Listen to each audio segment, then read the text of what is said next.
Hello, I am your host, Kathy Chester, and welcome to the Move It or Lose It podcast, a podcast about all things that move the mind, body, and soul. The Move It or Lose It podcast is for information, awareness, and inspirational purposes only. I am not a doctor, and I don't even play one on TV, so please consult your doctor before making any medical decisions. The views expressed by advertisers, guests, or contributors are their opinions and not necessarily the views of the Move It or Lose It podcast. Do you know anyone that is struggling with walking or any spasticity in their body? I know that I do with multiple sclerosis and many people that I love. Well, not too long ago, I came across a company called Pulse Devices. Let me tell you, nothing like anything else I've ever tried before. Pulse Device uses local vibration therapy, and it's based on years of scientific literature. It found the vibration to dramatically reduce spasticity and improve motor function for MS patients. Something wow, I know that I can use and so many people can use. So if you want to pick up yours today, they're giving us at MS Disrupted, all caps, MS Disrupted, $30 off your Pulse device. Go grab it, see how you like it. Make sure that you use the coupon, and don't forget, they are a great company. If you do not like the product, they will take it back with a full refund. Thank you, Pulse Device. Hello, welcome to another week of Move It or Lose It. Today, I'm excited to have my guest, Kirsten Smayda. I know I messed it up. Smayda. Smayda. You just said it. Smayda. Okay. Yeah. And so really excited because in the MS world, music and doing things that help us with instrumental things is kind of becoming a big thing. So really excited to have Kirsten on here because she has a PhD. I'm just trying to get this right. PhD in auditory cognitive psychology, researching musical instruments. Yes, study Kind how of, sort of. yeah, I studied how learning to play a music instrument can improve our brains from an auditory perspective, so especially our listening abilities. Yeah. Yep. So when you did that research that you did, what year was that? When did you start that? Yeah, so I Your started PhD. let's see. So I actually did a master's of music before that at the same school, the University of Texas at Austin. I started that in 2011, right after college, and then that sort of funneled me into my PhD in the same department, which I started in 2013, finished in December of 2017. Okay. And that was in Austin, Texas. Yep. Okay, we got a lot of Texans listening, so they'll like that. Welcome. So you finished that, and then what? So you did the music stuff. What drew you to want to go into that psychology portion of it? Yeah, so I guess backing up, when I was a kid, I really wanted to be a musician, in particular, a singer. And I was really excited about that. And as I was getting into college time, it was suggested to me by my parents to look at other degrees. Like a backup, just in case. A backup. And so I started to learn about psychology. I think I had a few friends in high school that were in AP psychology or something. Sure. I was like, oh, this is like the study of people and why people do what they do. And around the same time that I was getting into college, the book This Is Your Brain on Music by Daniel Levitin and musicophilia were becoming more and more present in our sphere. And so I was making these connections on campus in college, going from music classes to psychology classes. And I just became so fascinated with first understanding how musicians can do what they do from a psychological perspective, but then realizing the therapeutic potential of music. That just sort of put me on a trajectory that I have never wanted to get off of. That's awesome. So did you, and I understand that because I'm so passionate about what I do, like when that fire splits, it's just there. And it's like, it doesn't go. And I often get asked that, like, you've been doing it for so long. Do you get tired of it? I'm like, never. I just love it. Yeah. So how did you get the idea? Did you listen to different or talk to different different people who actually did music and asked them, like, how does this relax you? Or is Yeah. it Um, different musicians?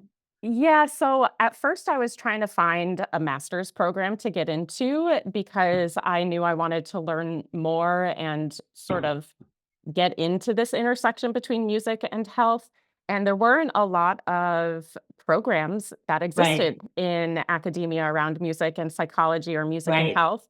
And so I cold outreach to a bunch of different labs to sort of understand their perspective and how they're studying it.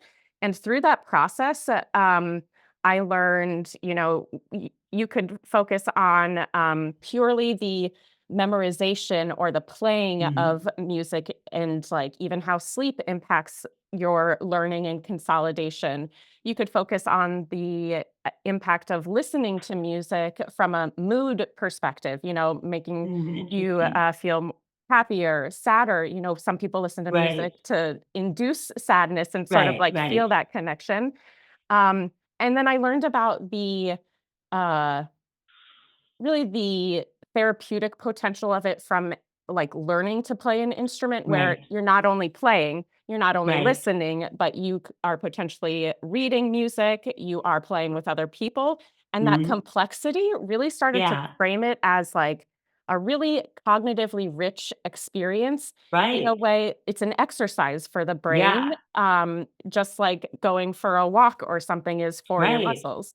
And I so, love that. and I no one think in there's the so many cognitive exercises now that, it's whether it's art or whether it's exercise, things like that, that it wasn't ever talked about. And even when Mhm. I was trying to find the connection between mind and body and muscle and body, it was like there wasn't. It was like this, like maybe 2-minute thing that was not even didn't even make sense. And so it was very difficult to get into at the time. And so Yeah, I understand, like, I love the way you just went for it and just kept on saying, like, help me to yeah, understand how to connect. and So we then what happened after? How did you found something mhm. to connect, so you got into a program. Yeah, so in my PhD, one of my professors had just gotten to University of Texas, and he had come from a lab at Northwestern that is very big in the music Mhm. neuroscience world, and Okay. so, at the same time, that professor was, starting a collaboration with a professor in the psychology department to basically Oh.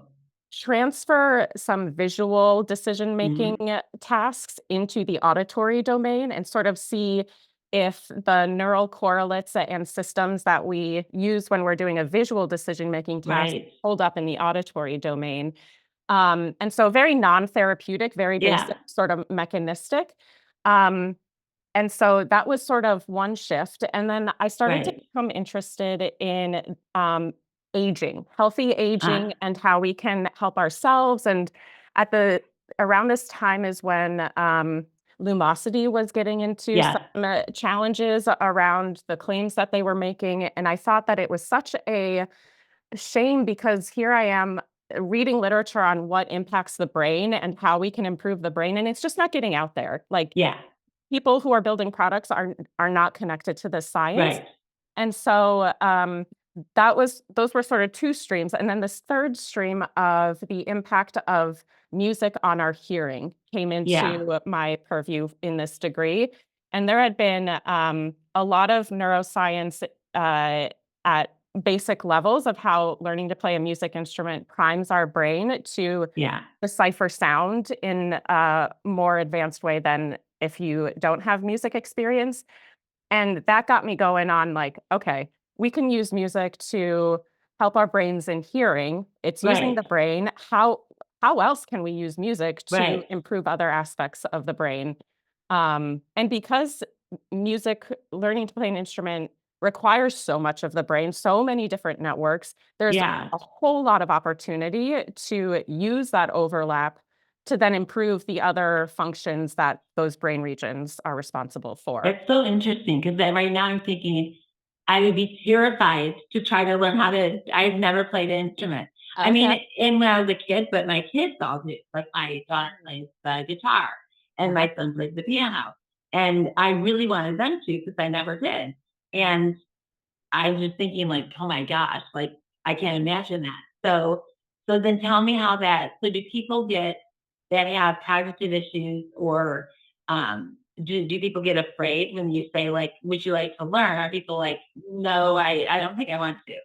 Well, there's definitely a prevailing sentiment that like someone is too old to learn how to play an instrument, and that is just totally incorrect. Yeah, I do not subscribe to that approach. right. Neuroplasticity is a natural part of our Yeah, brain, and so if you can find something that is engaging and rewarding, yeah.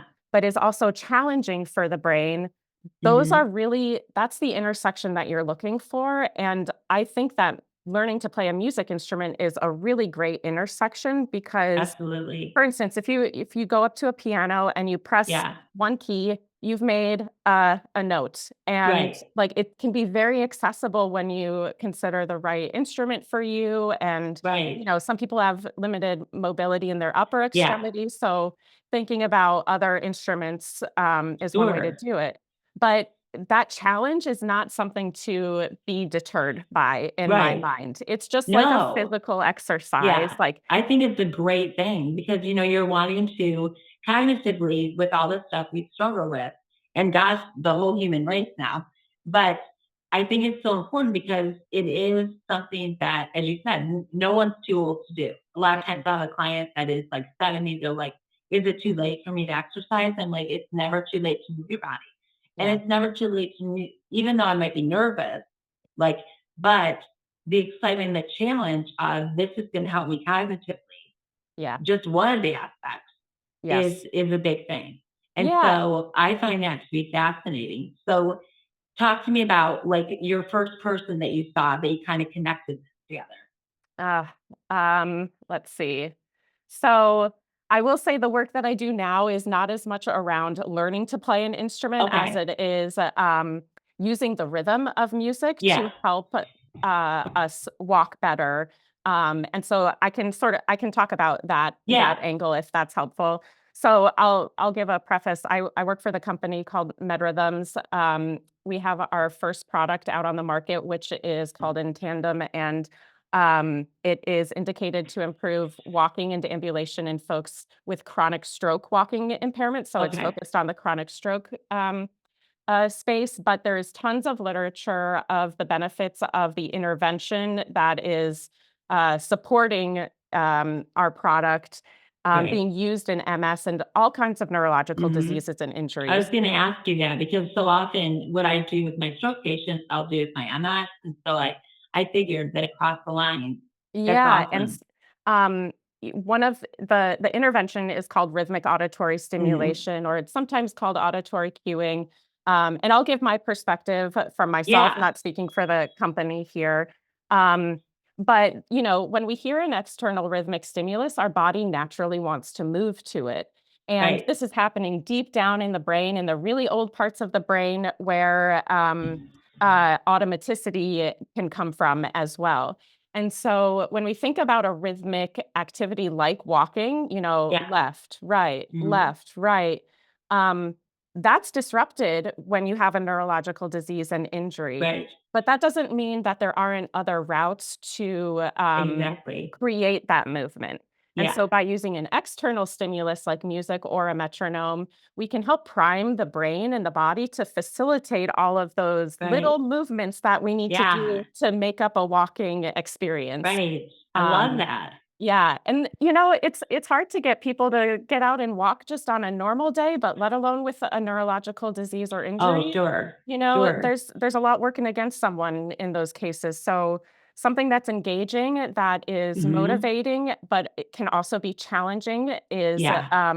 is a sweet spot for, Yeah. improving the brain. For sure. Absolutely. I love that idea. And especially the idea that it does connect that and that you can use it. And the rhythm, I find it fascinating because even, I just had my first grandbaby and everything, even so tiny, everything I find if I do a rhythm, she loves it. And so it's interesting to me from infancy on up, Mhm. like rhythms have always been something as a mom and, working with kids, I find they adapt to that quick. They learn quick. It just always has been something I've loved doing teaching.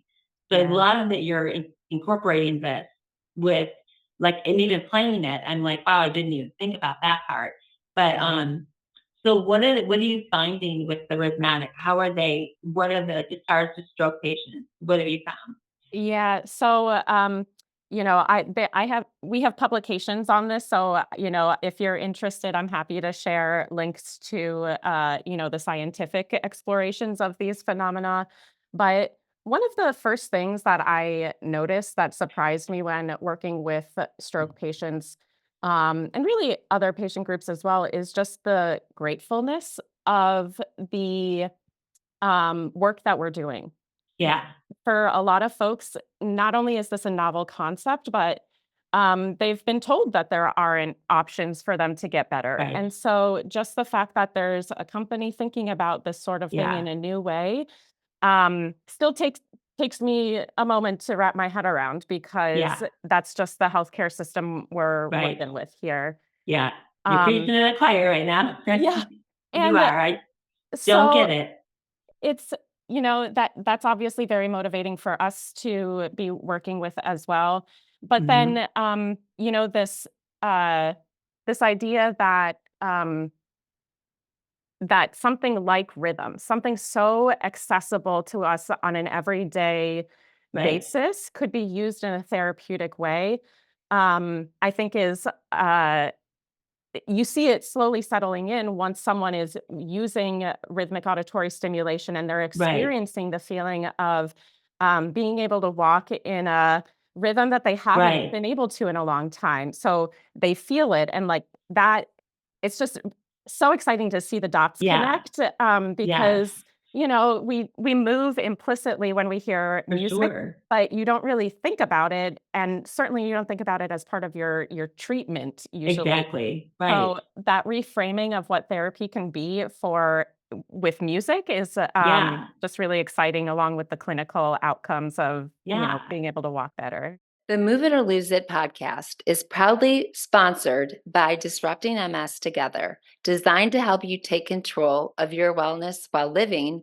with multiple sclerosis. Disrupting MS Together aims to increase mobility through functional movement.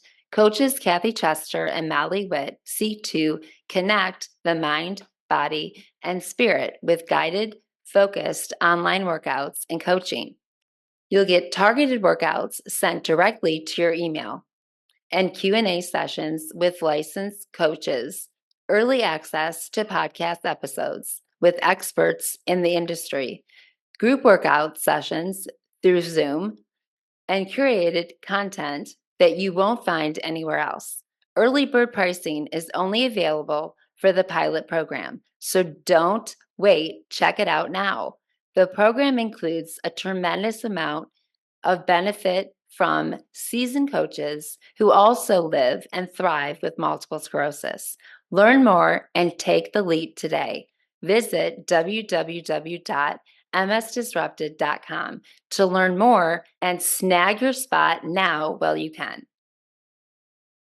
And how would you use it for like, so let's say now we're not using it for walking. So we're using it for someone who is wheelchair bound or Mhm. something like that. How would you use it and what would you do with someone like that? Yeah. So, it would depend on the goals of the patient. Mhm. There is a field called neurologic music therapy. And at MedRhythms, we actually have a therapy division of clinicians that deliver neurologic music therapy. And there are protocols and interventions developed in that field that can target different things, can target upper mobility, can target speech, can target cognition. And so there's a whole field of neurologic music therapy that Mhm. connects the dots between what needs to happen in the brain and how to facilitate it with music. So if someone, let's see, wheelchair bound and they wanted to work on reaching, for instance, Mhm. you could turn that into a rhythmic experience. You're not always, reaching forward, Right. back the way you would be with walking, but Right. you can create sounds that you experience when you approximate that movement or you get Mhm. closer to achieving that movement. Right. And I know that there are protocols, so I won't speak for the neurologic music therapist, but Sure. um, there are ways to do that for other movements like that. In Hmm. speech, singing is a big way to Sure. facilitate speaking Yeah. experiences. So singing lines that Yeah. you want to practice and then slowly I love that. interweaving that into speech is another way. Have you seen, have, or has the, has the data shown that, people that are struggling with speech, once they've been able to use the music, has that been able to help their speech? Have you seen that? There is some evidence. I know in aphasia it's used. I would have to go back to the literature to see exactly how they tested it to understand like what you need to do to get a certain Right, speech outcome. But the overlapping regions of the brain for hearing something and then using your, right. mouth to and lungs and diaphragm to Yeah, coordinate sound out, that's overlapping between singing and speaking. It's right. really a difference of the tone, the amount of breath you need, and Mhm. the cadence. Singing Right. actually takes longer usually to get Yeah, through a phrase than speaking. right. And so you could play with that temporal aspect Yeah, to get someone to sort of speak in a certain cadence. uh-huh, Um, and definitely. so that's another Yeah. way to use No, it. just so many ideas that, like, get me excited. I'm thinking of all the ways, that you could use this for, and it's just very. So, and I'm just kind of jumping around. Sure. So as like now we talked about your new role and what you do. Um, I love the way you talked about the communication between the technical and the non-technical folks. Mhm. And the music in the brain, I love that part so much. I love how it connects. And what are some of that? So you're working with like stroke patients, you're starting to work with MS. What Mhm. are some of the other, autoimmune, or what are the areas that you see yourself or the company moving into? Yeah, this can be found on our website, but for instance, we're also very are in our pipeline, we have a product for Parkinson's disease Mm, and walking, and just the same way that a physical therapist would treat walking right.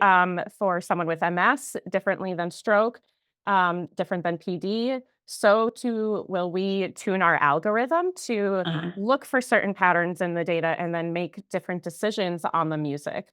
So, for Okay. instance, in stroke, we are interested to help facilitate faster speeds because after a stroke, someone's speed really Right. decreases.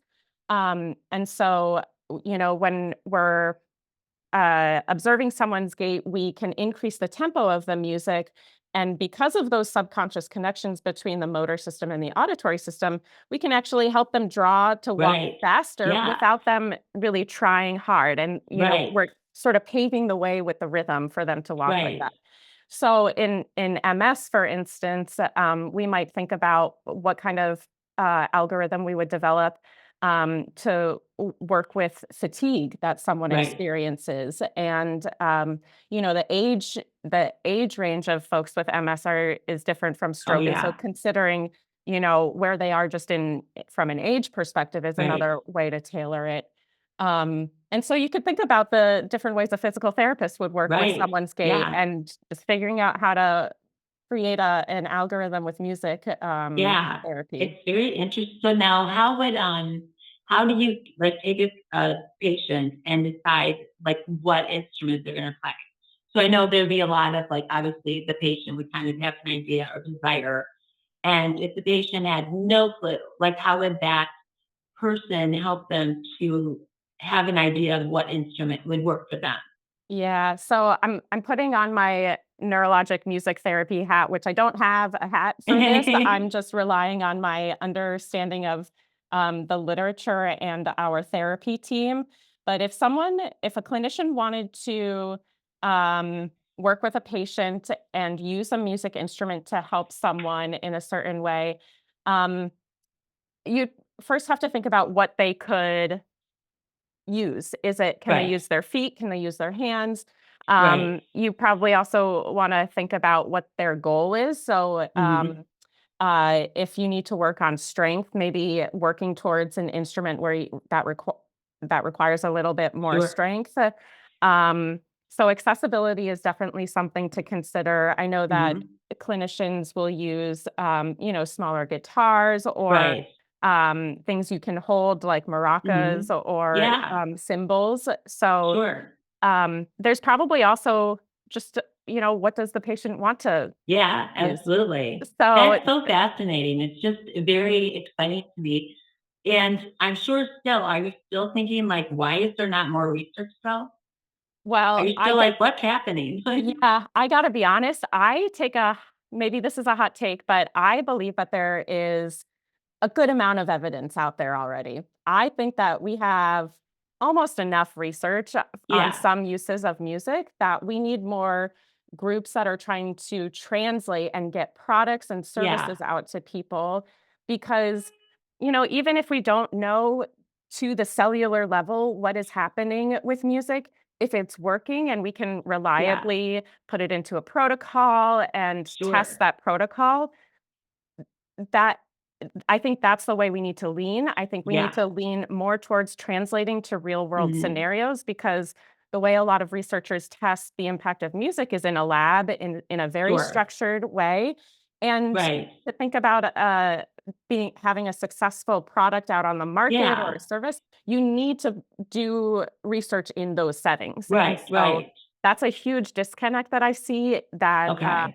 needs to be bridged more For so than sure. more So research. you're saying kind of they're not like for like if the new medication comes out for us, we'll have like trials. So we'll Mhm. have a bunch of, patients that will go into that study and they'll do that. So you're feeling like there's not enough people that are being used so that we can understand in like trial studies kind of things like that. Yeah, that, trial studies with the intention of translation into a real Right. product. Right. Because if these great ideas stay in academia, that's not gonna help as many people as I think Right. could be helped from this.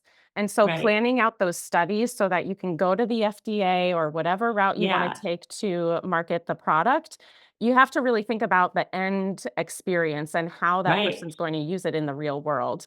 Uh-huh. Um, so that translation, I hope I will see it be, Yeah. built out a bit more so that we get Right. all of this really For great sure. research into the hands of people who need it, Yeah. and, it becomes more mainstream as a Right. therapeutic modality. For sure. Yeah, because I mean, I've heard a lot of the art and I've heard the music, but I don't have a lot of patients that are involved with anybody in it. We have Mhm. a doctor or someone that they can go to that help them that anything that we're talking about, they haven't done that. And so I think this is going to spark a lot of interest. And then they're going to be like, okay, where do I go? What do I do? Yeah. And so I think that that is the big thing is like art and things like that. So if people wanted to, where would you advise them to connect? Yeah. I would probably look for local opportunities, local choirs. Singing can be more accessible for some people than even playing an instrument. So, looking for choirs that are welcoming new Mhm. folks is one way to go about it.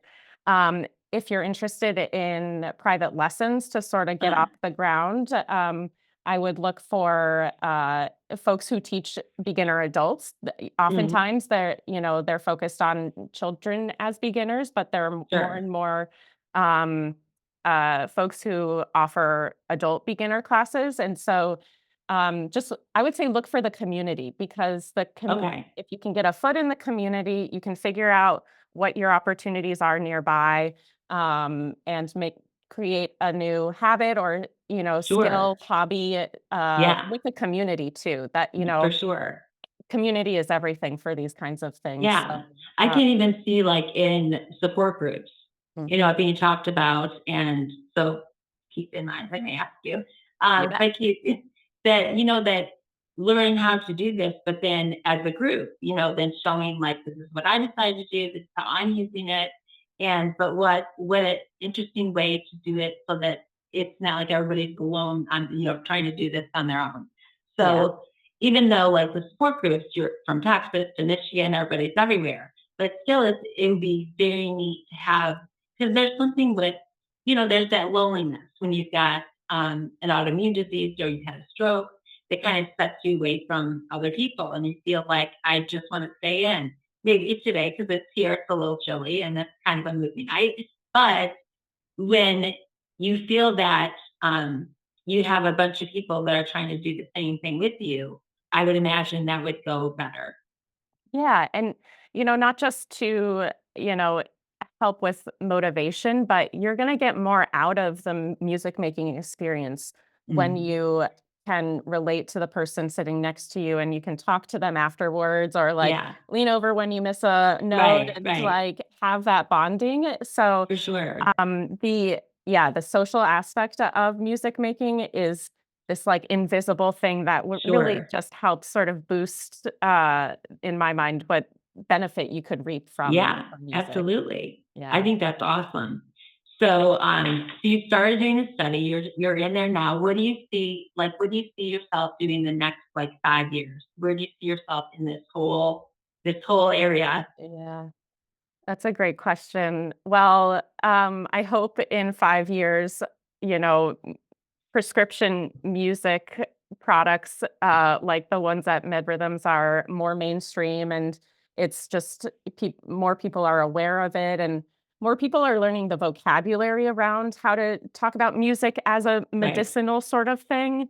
So I hope to continue this train and this bridge of getting evidence-based music interventions right, out into the world. It's a passion of mine to make this research available and turn it into something that can help people. So, um, hopefully, I'll be doing something similar, just a little bit yeah, further along and with a bigger impact, yeah, because it's so untapped of a right, modality. Um, and I'm very passionate about cognition and sort of yeah, memory and looking at behavior from a brain right, perspective. yeah, So, it would be interesting to see what sort of the next avenue, if we have a walking rehabilitation right, product, what's the next most yeah. evidence-based music thing that can, be available? So Absolutely. I'm Those excited to see always that. excite me, like something else, like, to help with that rather than more medicine, more medicine. Oh, I have the answer idea for you, more pills. Yeah. So it's just a very I love having, like I had Ethan on um, with the pulse device is it's just so it just we always embrace when companies come up with ideas that are just it seemed like, okay, this is something I could do and enjoy, and it will help. And so, for people like us, looking at someone like you who took such a passion in trying to connect the dots of this, and that helps us. It helps not Mhm. only our stroke patients, but and us, and Lord only knows how many other autoimmune diseases it will help. Yeah. But I mean, so many things. Thinking of children with issues Yep. and I'm in awe of those things, and I'm always so appreciative of having people on like yourself, and they're taking so much time and have such a passion to learn things like this that Yeah. really make our life easier and get us really thinking. Like you've got me thinking, like, what instrument would I want to play? It's like, Oh, what do I yeah. want to do? Yeah. So Do you have an instrument that you've wanted to no, play? I don't. Okay. I'm thinking Okay. like probably for me it would be something like I don't know, like, it would have to be a guitar or the drums or something. Okay. It'd probably be Gu something like that. Guitar or But, drums. Okay. yeah, I probably would like that. I think Yeah. too for, like, what you said, I think the fingers and that Mhm. mobility and stuff, I think is really helpful. And, I love that, and I love the cognition part that you're Yeah. talking about, and I think it's really important to especially for patients to understand that when we feel like we've lost something, there's a way around. It's not Yes. just that one way. And so Yes. I love that you made a point to talk about that. Yeah, there's redundancy in the brain for good reason, and, Yes. you sorta just need to find that other door to get through that, Yeah, to that outcome. But I absolutely. totally relate to your thought around, more non, pill-based Yes, interventions. I do believe that there's a place for, for sure. pharmacological solutions, and even using both together, I know, Sure. is supposed to be, better than either one. But there just aren't enough options to keep up with, Yeah. the pharma industry, and so I'm very proud to be a part of that Yeah. movement, and And who we're very knows. grateful for it because we get hit with the pharma stuff all the time. And Mm, it's like, giving something else and it gets exhausting. And so for us to research, so that's part of why I love doing these, is because it's like, look, listen, there are things. Don't get so discouraged. There are things. Yeah, you don't need to always add more, more things to the glass. Have you ever heard, so I was doing some research on MS recently and non-pharmacological solutions, and I came across grounding and earthing. Have you ever heard of these concepts? And I've done it. I was like, oh, I've heard that. And I was like, actually, it was by someone who said, check this out for a podcast. And I have it, and I checked it out. And I was like, oh, interesting. I'm just trying to learn about it as well because it seems like such an accessible, general health improvement, but there's extra focus for folks who have autoimmune disease challenges that I'm very interested to keep learning on I'm that. going to have to look that up because I'm excited. I'm going to go back in the email.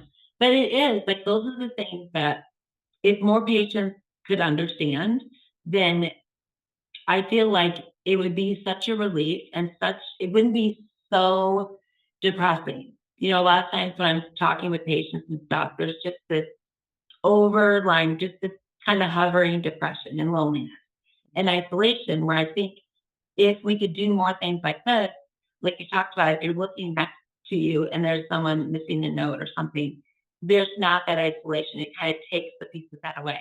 Yeah. So I think that's really important. Yeah, and music's a great way to do that. For sure. Yeah, there are even theories that music developed in humans before speech. And, using music as one of the first forms of empathetic communication and alignment on a path.